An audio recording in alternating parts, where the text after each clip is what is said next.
Set 6 है जिसका code number है EA 2023। इसमें हम लोगों ने पिछली क्लास में प्रश्न नंबर 4 के अंतर्गत बेटा प्रश्न नंबर 3, प्रश्न नंबर 4 और प्रश्न नंबर 5 इन सभी प्रश्नों में दो दो खंड दिए होते हैं। तो प्रश्न नंबर 3 में आपको 2 खंड दिए थे, मैंने दोनों खंडों का हल आपको समझा दिया है। हालांकि 3, 4 और 5 इन तीनों प्रश्नों में से आपको केवल एक खंड का ही हल आपको करना है, लेकिन मैंने क्या किया है, प्रश्न नंबर 3 के अंतर्गत आपके 2 खंड थे, दोनों खंडों का हल कंप्लीट हो चुका है। प्रश्न नंबर 4 के अंतर्गत भी आपको 2 खंड दे रखे हैं, हालांकि करना आपको एक ही है। तो मैंने क्या किया है कि जो पहला खंड था उसका हल मैंने पिछली क्लास में आपको समझा दिया था। आज हम लोग इसी प्रश्न नंबर 4 का जो बेटा अथवा वाला खंड है इसका हल मैं आपको समझाने जा रहा हूं। देखो बेटा क्या कहते हैं, बहुमंजिले भवन के शिखर से देखने पर किसी 4 मीटर ऊंचे भवन के शिखर और तल के अवनमन कोण क्रमशः 30 अंश और 45 अंश हैं। बहुमंजिले भवन की ऊंचाई और दोनों भवनों के बीच की दूरी ज्ञात कीजिए। बेटा ये क्वेश्चन ऐसा है कि अधिकतर बच्चे इसको छोड़ के आएंगे, जब तक फिगर नहीं पता होगा नहीं जान पाएंगे। मैं आपको बेटा एक बात बताता हूं कैसे इसका फिगर सभी बच्चे बोर्ड पे करेंगे ध्यान। देखो हमारे पास एक भवन है, क्योंकि आपको पता है कि त्रिकोणमिति के अनुप्रयोग जो आपका चैप्टर है हाईएस्ट एंड डिस्टेंस, या फिर इसी का नाम एप्लीकेशन ऑफ ट्रिग्नोमेट्री उसके नाम से दिया हुआ है। ये हमारे पास फिगर बनेगा। पहली चीज तो इसमें क्या कहते हैं, बहुमंजिले भवन के शिखर से, भवन का शिखर है, शिखर से 4 मीटर ऊंचे भवन के शिखर, सुनिए 4 मीटर ऊंचे की बात की गई है, ये 4 मीटर है। पहले बात को जरा समझिए, 4 मीटर है।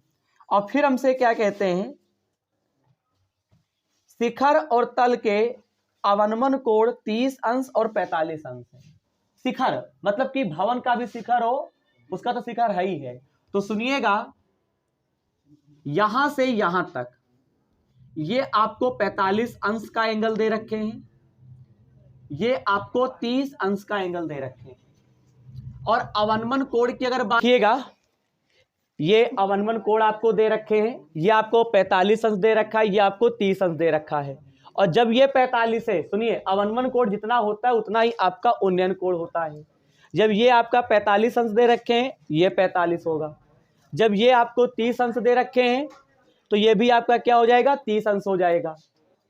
अब इसमें आगे का जो काम है, सुनिए आगे का इसमें जो प्रोसेस है वो हम लोग क्या करेंगे, इसमें त्रिभुज लेंगे। अच्छा एक सिस्टम इसमें और है बेटा, हमारा मेन टारगेट जो है इसमें, मेन टारगेट इसमें हमको जो निकालना है वो आपको पता है क्या निकालना, EB निकालना है। ठीक, टोटल अपने अपने अंसार में देखो बेटा, कहता बहुमंजिले भवन की ऊंचाई और दोनों भवनों के बीच की दूरी।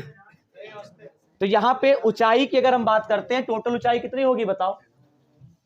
देखिए बेटा इसकी टोटल ऊंचाई हमको ज्ञात करनी है, यानी E से लेकर B तक। हमको इस क्वेश्चन में हमको ज्ञात करना है बेटा EB बराबर क्वेश्चन मार्क। ठीक, और अगर दूरी की बात करते हैं बीच की, तो आप चाहे AB ले लो चाहे DC ले लो। तो यहां पे हमने क्या किया, कोई एक ले लो, तो हम मान लेते हैं हमने DC ले लिया, जितनी DC होगी उतनी आपकी क्या होगी बेटा AB होगी, is equal to question mark. अब देखते हैं लगा के फिगर। हम फिर कहते हैं आपको 2 अवनमन कोण दे रखे थे और हमें बहुमंजिले भवन की ऊंचाई हमको निकालना है, तो हमें EB ज्ञात करना है। तो EB बराबर क्वेश्चन मार्क, दोनों भवनों के बीच की दूरी, तो यहां पे हम DC और AB या DC बराबर AB equal to question mark, दोनों बराबर होंगे और दोनों के आपस में बराबर है। अब सुनिए, अब यहां पे पहला त्रिभुज ले लो, त्रिभुज ले लेते हैं EDC में, यहां पे लिखेंगे tan थीटा बराबर लंब बटे आधार। लंब आपका हो जाएगा EC, आधार आपका हो जाएगा DC। लंब और आधार यहां पे थीटा कितने अंश का है? 30 अंश। ईसी हमको पता नहीं है, नीचे डीसी भी हमको नहीं पता, यहाँ पे डीसी ऐसे tan 30 अंश का मान कितना होता है? 1/√3 ईसी बटे डीसी। यहाँ पे कैची गुणा करेंगे तो डीसी बराबर आपका आएगा ईसी √3। इसको समीकरण नंबर हम 1 कह देंगे, समीकरण नंबर 1 कह देंगे। अब आप बेटा एक बड़ा त्रिभुज ले लो, त्रिभुज ए ई बी में कितने अंश का एंगल है? 45।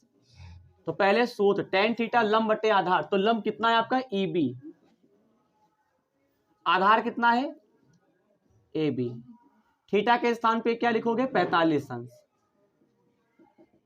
ईबी हमको पता नहीं है बेटा, ईबी को लिख क्या सकते हैं? ईबी को लिख सकते हैं ईसी प्लस सीबी, या फिर अभी ना लिखो, चलो लिख देते हैं। ईबी को लिखेंगे ईसी, देखो ईबी है तो ईसी प्लस क्या होगा?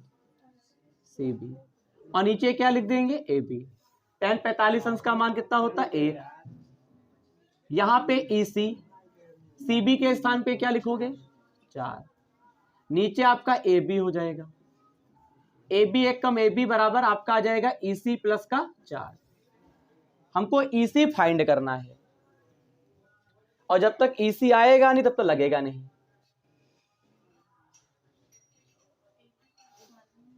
अब एक बात बताओ बेटा, AB के स्थान पर हम क्या लिख सकते हैं? DC लिख सकते हैं।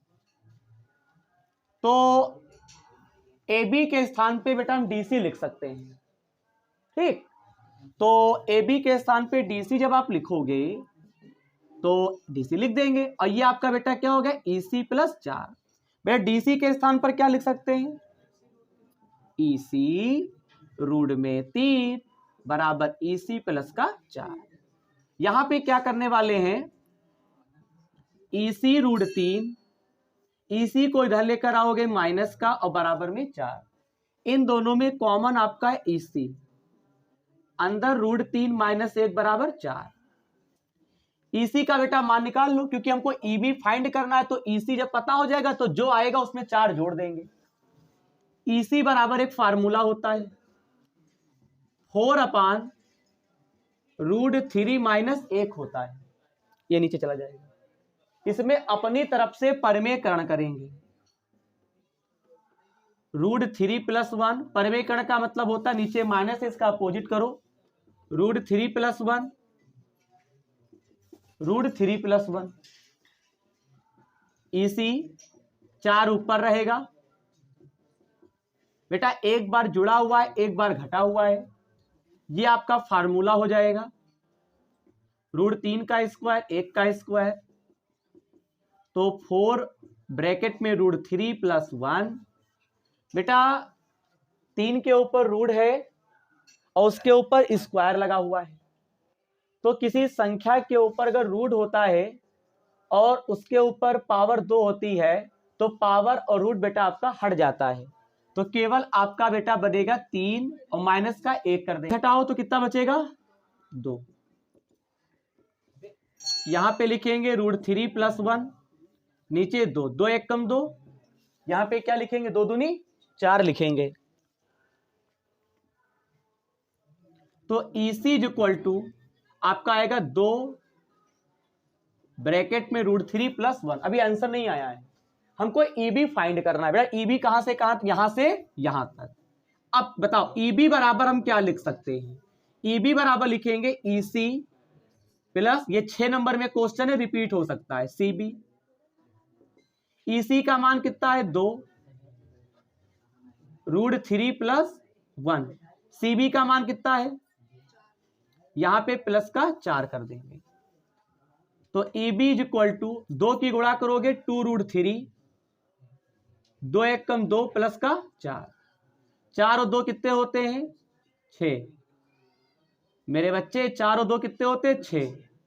अब आप 2 कॉमन ले लीजिए, 2 के पहाड़े में 6 आएगा 3 बार में, यही आपका आंसर होगा। EB बराबर 2 ब्रैकेट में √3 + √3 + 3 आ जाएगा। अब रुके रहिएगा, सुनिए पहले, सुनो। आपकी आंसर शीट सही है, लेकिन बच्चों के माइंड में बात आ रही, सर आप आंसर्ड का आंसर ला के दिखा दें। तो ठीक है, इस बात पे हम क्या करेंगे, प्रकाश डालूंगा। देखिए आंसर, देखिए EB = यहां पे आपको 2√3 दे रखे हैं। बेटा 6 को हम क्या लिख सकते हैं पता, 6 को बेटा हम ये लिख सकते हैं, 6 को हम ये लिख सकते हैं बेटा, 6 को लिखा जा सकता है 2√3, ठीक है, और गुणे में ओनली √3। सही बात है, यानी कि 6 को लिख सकते हैं 2√3 और गुणे में क्या लिख सकते हैं, √3। अब बताओ इन दोनों में कॉमन क्या है मेरे प्यारे प्यारे होनहार छात्रों, 2√3 कॉमन है, यहां कछो नहीं बचेगा तो 1 लिख देंगे। यहां पे 2√3 कॉमन हो गया, ओनली क्या बचेगा, प्लस का √3। अब बताओ आंसर आया कि नहीं आया, आया कि नहीं आया। दूसरी चीज हमसे ये पूछ रहे हैं दोनों भवनों के बीच की दूरी, तो भैया दूरी वही हो जाएगी, यानी DC = या AB = यही आप लिख दीजिए डायरेक्ट, 2√3 और 1 + √3 मीटर। फटाफट करें। तो अब हम लोग प्रश्न नंबर 5 का हल समझेंगे। ये लास्ट प्रश्न है, यानी प्रश्न नंबर 5 के अंतर्गत भी आपको यहां पे 2 खंड दे रखे हैं। हालांकि दोनों खंडों में आपको करना एक ही है, लेकिन हम आपको करवाएंगे दोनों। बेटा पहले प्रश्न का हल समझिए। 21 सेंटीमीटर त्रिज्या वाले एक वृत्त का चाप केंद्र पर 60 अंश का कोण अंतरित करता है। चाप द्वारा बनाए गए त्रिज्य खंड का क्षेत्रफल और संगत जीवा द्वारा बनाए गए वृत्त खंड का क्षेत्रफल ज्ञात कीजिए। देखिए सबसे पहले 100 बात की एक बात, इसमें जो पॉइंट दे रखे हैं पहले पॉइंटों को नोट करो। बताओ त्रिज्या को हम R से लिखते हैं, R बराबर हो जाएगा 21 सेंटीमीटर। हमसे कहता है 60 अंश का कोण, तो थीटा बराबर, आप उत्तर माला पे मत जाया करो, थीटा बराबर 60 अंश। बोर्ड में आपको उत्तर माला नहीं मिलेगा। हमसे कहते हैं त्रिज्य खंड का क्षेत्रफल। बेटा त्रिज्य खंड का ना तो दीर्घ त्रिज्य खंड कहता है ना तो लघु त्रिज्य खंड कहता है।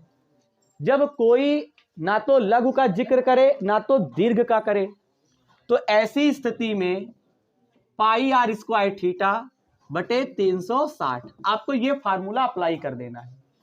पाई का मान 22/7, आर का मान 21 × 21, थीटा का मान 60, यहां पे 360, 7 एकम 7, 7 त्रिक 21, 0 0 कैंसिल, 6 एकम 6 छाक 36, 3 एकम 3, 3 दूनी 6, 2 एकम 2, 2 गिरैया 22, 11 की गुणा आप 21 से करेंगे तो 11 एकम 11, 11 दूना 22, 23, 231 मात्रक क्षेत्रफल दे रखा है, इसका मात्रक होगा सेंटीमीटर स्क्वायर।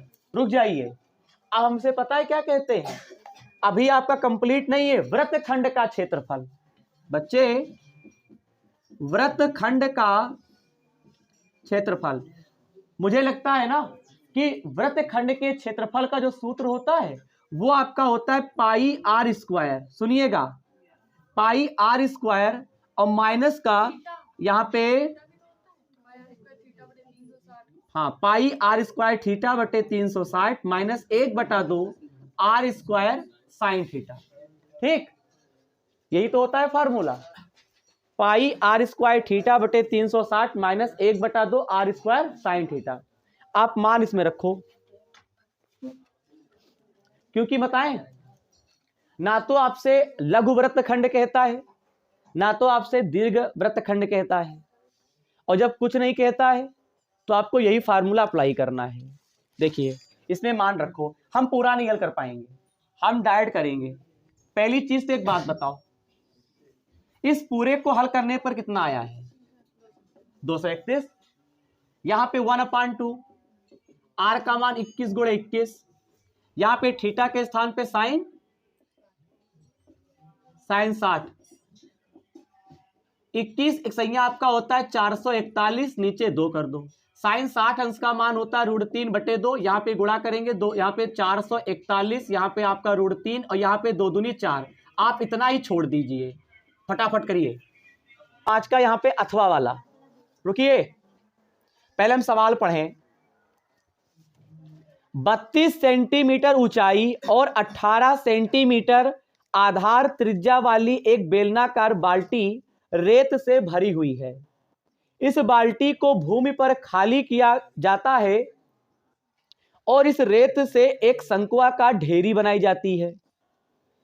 यदि ढेरी की ऊंचाई, अनसाल्ड में देखिए, ढेरी की ऊंचाई 24 सेंटीमीटर है तो ढेरी की त्रिज्या और तिर्यक ऊंचाई ज्ञात कीजिए। हम बताते कैसे, देखो एक बाल्टी है, उस बाल्टी के अंदर रेत भरी हुई है और फिर क्या होता है, उस बाल्टी को उल्टा किया जाता है और फिर बेटा उल्टा करने के बाद क्या होता है कि जब उल्टा कर देते हैं तो रेत की एक ढेरी बन जाती है। तो हमसे ये कहते हैं जो ढेरी बनेगी उसकी हमको त्रिज्या बताओ और उसकी तिर्यक ऊंचाई ज्ञात करो। तो सुनिए फिगर के माध्यम से, मैंने सारे क्वेश्चनों में फिगर बनवाया है। देखिए बेटा, हमारे पास एक बाल्टी है, हम आपको बार बार कहते हैं बेटा बाल्टी की जो आकृति है, देखिए बेलनाकार एक बाल्टी है, ये मेरे पास एक बाल्टी है, इसकी टोटल जो ऊंचाई दे रखे हैं वो आपको बेटा 32 दे रखे हैं, 32 सेंटीमीटर। और फिर त्रिज्या आपको दे रखे हैं 18 सेंटीमीटर। त्रिज्या पता है कहां से कहां तक होगी, यहां से यहां तक। अब समस्या बहुत बड़ी आ रही है, इस बाल्टी से क्या हुआ, रेत निकाला गया और रेत जब निकाला गया तो यहां पर जब बेटा रेत निकालते हैं तो ढेरी बन जाती है। बताइए, इसे तगड़ा कोई समझा फिर नहीं पाएगा। ढेरी बन गई और जब ढेरी बनी तो हमसे कहते हैं इस ढेरी की जो बेटा ऊंचाई है वो इन्होंने साफ जाहिर कर दिया है कि ढेरी की जो बेटा ऊंचाई है वो आपको दे रखे 24 सेंटीमीटर। ये भी 6 नंबर का क्वेश्चन है। तो क्या ढेरी 24 सेंटीमीटर है और फिर हमसे मालूम क्या कहते हैं, त्रिज्या। यानी 100 बात की एक बात है कि हमको इसकी त्रिज्या यानी r और इसकी तिर्यक ऊंचाई l हमें फाइंड करना है। मुझे लगता है कि प्रश्न जो दिया था, जो इसमें कह रहा था, वो सारी बातें समझ में आ गई होंगी। अब बात आती है इसे हल कैसे करें। जब भी एक पदार्थ से दूसरे पदार्थ बन रहा हो हमेशा दोनों के आयतन आपस में बराबर होते हैं। तो यहां पे हम लोग क्या करेंगे, लिखेंगे बेलन के लिए, बेटा बेलन के लिए तो इसकी ऊंचाई जो होगी वो 32 सेंटीमीटर, ऊंचाई में डिफरेंस रखेंगे और इसकी त्रिज्या को कैपिटल R मान लेंगे। फिर यहां पे हमारे पास बच्चा क्या है, शंकु। शंकु के लिए इसकी त्रिज्या हम कितनी ले लेंगे, स्मॉल h, क्योंकि सेम हो जाएगा। हमसे कहते हैं R is equal to question mark और L is equal to question mark. बेटा तिर्यक ऊंचाई तिरछी ऊंचाई होती है। अब एक पदार्थ से दूसरा पदार्थ बन रहा है तो इसका यह मतलब हुआ बेलन का आयतन बराबर शंकु का आयतन। बेलन के आयतन का सूत्र होता है पाई r स्क्वायर h, शंकु का होता है 1/3 पाई r स्क्वायर स्मॉल h। पाई से पाई हम कट कर देंगे। बेटा कैपिटल R का मान है 32, कैपिटल H का मान आपको दे रखे हैं, एक मिनट, R का मान 18 है 18, H का मान है 32। आपको बेटा केवल समझना है बस। स्मॉल r का मान 24 गुणे में h, 3 एकम 3। यहां पे आपको दे रखे हैं r निकालना है, सॉरी r हमको फाइंड करना है। h का मान आपको 24 दे रखे हैं। 3 एकम 3, 3 8 24 कर देंगे। अब ऊपर ऊपर काट सकते हैं। 8 एकम 8, 8 चौक आपका होता है 32। अब सुनिए गुणा करो। 18 अठैया होता है 324 और 324 की गुणा अगर हम 4 से करेंगे बच्चा तो आपका होता है 1296। और 1296 का जो वर्गमूल होता है वो 36 की घात 2 होता है।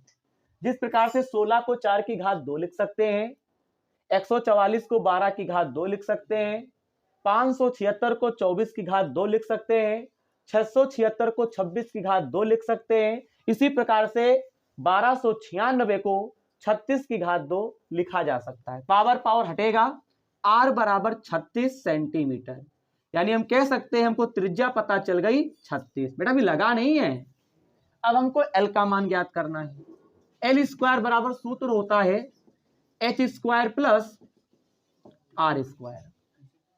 ठीक है, यहां पे लिखेंगे l स्क्वायर। बेटा h के स्थान पे बता h ये लेंगे कि ये लेंगे? ये लेंगे, तो ये आपका होगा 24 की घात 2, r आपका होगा 36 की घात 2। 24 की घात 2 का मतलब 576, 36 की घात 2 का मतलब 1296। आप इन दोनों को जोड़ेंगे तो जैसे ही बेटा आप जोड़ते हैं तो जोड़ने पर आपका बनेगा, जोड़ लेते हैं 576, 6 6 12, 9 10 16 17 का 7, 5 2 7 1 8, 1872 आ जाएगा मेरे बच्चे, 1872। लास्ट इधर देख लेंगे, गोले के अंदर इधर का स्क्वायर हटेगा, इस पूरे के ऊपर क्या आ जाएगा? रूट 1872। अब एग्जाम में सुनिए, एग्जाम में 1872 आ गया, 1872 का वर्गमूल निकाल लो। तो हम बताते हैं आपको एक ट्रिक। 1872 को अभाज्य गुणनखंड के रूप में व्यक्त करना। क्या जोड़ा बनाते हैं, 1872 को आप काटना शुरू कर देना, काटने के बाद जिनका जोड़ा बन जाएगा वो बाहर निकाल लेना रूट के, और जिनका जोड़ा नहीं बनेगा उन्हें रूट के अंदर रखिएगा। ठीक है, आप उसका वर्गमूल निकाल लीजिए। अगर ना निकाल पाना, सुन लो, आपके नंबर नहीं कटेंगे, ना निकाल पाना लास्ट में l इक्वल टू रूट के अंदर 1872 लिख देना, छोड़ देना मात्रक लिख के।